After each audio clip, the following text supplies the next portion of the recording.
शहनवाज जी, जिस तरीके से अब जिंदगी पटरी पर लौटती हुई दिखाई दे रही है, फिर भी कोरोना का इतना भय लोगों के अंदर बैठ चुका है कि आपको लगता है कि आत्मनिर्भर भारत का अभियान इस कोरोना के डर के पार जा पाएगा, या आत्मनिर्भर अभियान में सबसे बड़ी बाधा अभी भी कोरोना बना हुआ है? देखिए, कोविड-19 पूरे दुनिया के लिए खतरा है। और ये सही है कि दुनिया ने जिस तरह कोविड-19 के खिलाफ लड़ाई लड़ी, उसमें सबसे बेहतर लड़ाई भारत ने लड़ी है। और देश के प्रधानमंत्री जी ने देश के मंत्रियों के साथ मिलकर इस लड़ाई को लड़ने का काम किया है।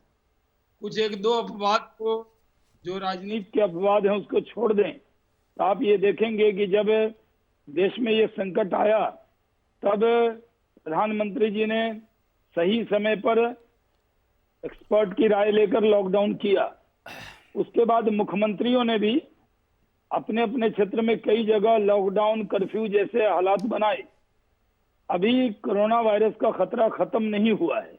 जैसा कि बड़े बड़े एक्सपर्ट ने कहा है कि अभी इसका पीक आना बाकी है, लेकिन प्रधानमंत्री जी ने कहा था जान है और जहान भी है।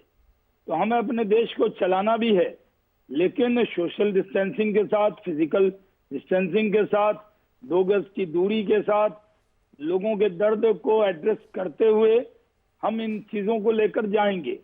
तो जब लॉकडाउन किया गया था, पहली बार ये सवाल उठ सकता है कि साहब जल्दी में घोषणा की गई, अगर वो न की गई होती तो शायद ये आंकड़ा बहुत बड़ा हो जाता। इसलिए उस वक्त यही उपयुक्त था, क्योंकि अगर वो पहली जो लॉकडाउन था उसमें देश संभल जाता तो बहुत अच्छा होता। लेकिन कुछ घटनाएं ऐसे हो गई जिससे कोरोना के संकट को और बढ़ाने में मदद मिल गई और धीरे धीरे वो बढ़ता गया। अभी सब राज्यों के मुख्यमंत्री को प्रधानमंत्री जी ने बुलाया, टीम इंडिया की तरह बातचीत किया, उनसे राय मशवरा, जो 11 एक्सपर्ट की टीम है उनसे राय मशवरा, सारे से राय मशवरा करके राज्यों को भी ये छूट दी कि आप क्या क्या छूट देना चाहते हैं, आप भी तय करें। तो सब बातचीत करके ये भी तय हुआ, कुछ राज्यों ने कहा कि कुछ ट्रेनें भी चलनी चाहिए जिसमें इस बात का ध्यान रखा जाए कि सोशल डिस्टेंसिंग हो और सैनिटाइज करके वो ट्रेन चले।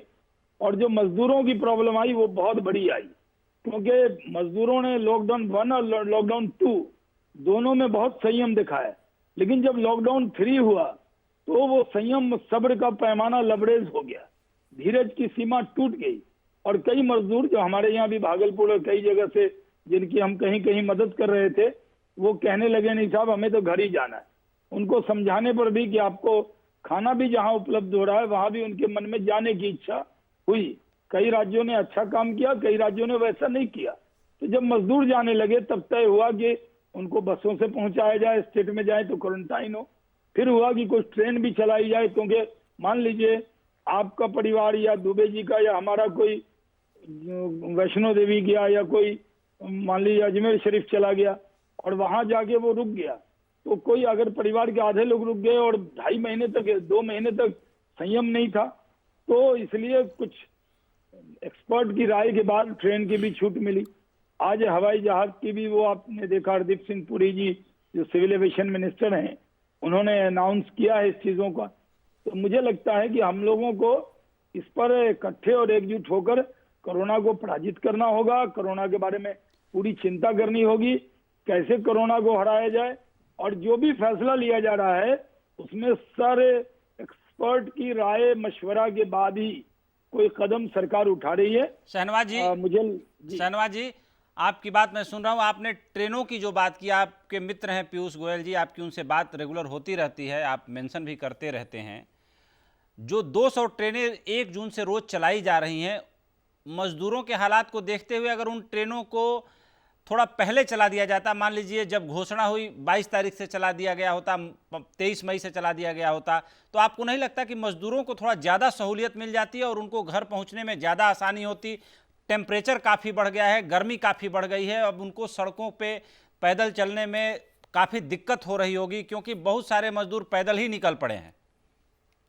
नहीं, ये सही है कि दुश्वारी और दिक्कत जो है मजदूरों के बारे में, एक बात आप सुन लें कि जो कल्पना थी, कल्पना ये थी कि लॉकडाउन को हम, अगर ये कोरोना की लड़ाई को हम पूर्ण लॉकडाउन करते हैं तो हरा देंगे।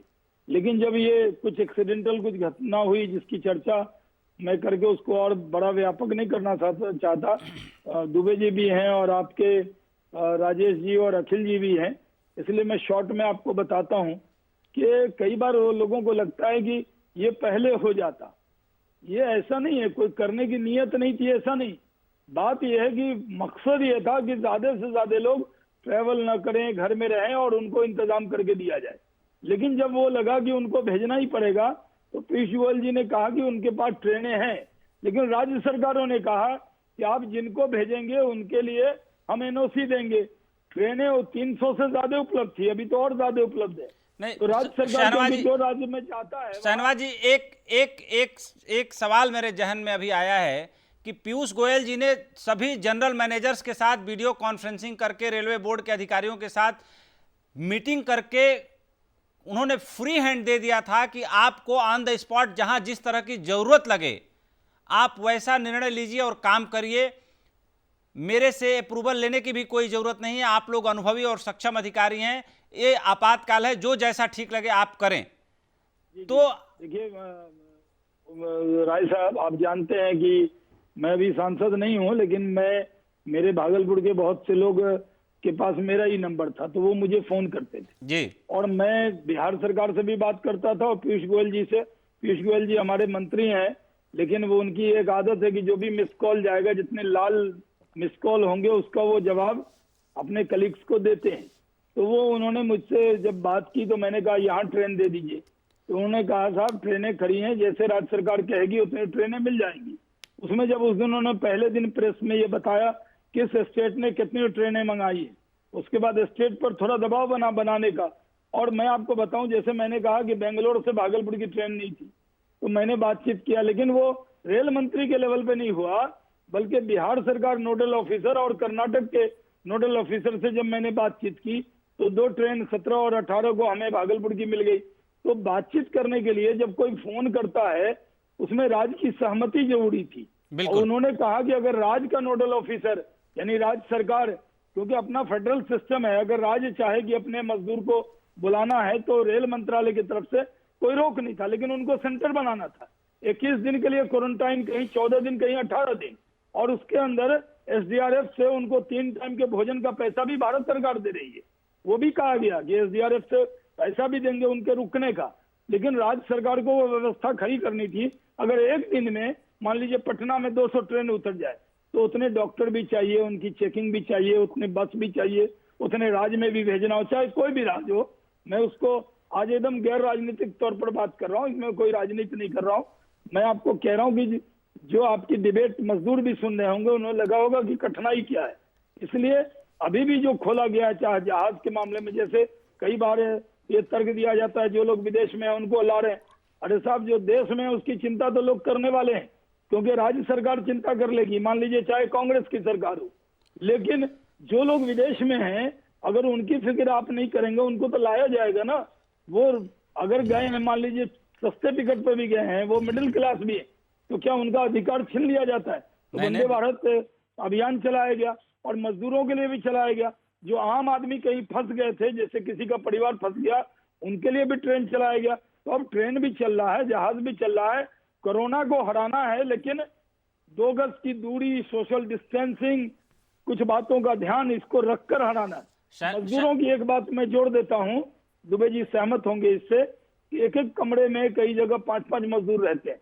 जब हम लोग घर में रहकर, आप जानते हैं कि कितनी दिक्कत लोगों को आती है, जहां 5-5, 7-7 मजदूर रहते हैं, उनको कितनी दिक्कत आई होगी।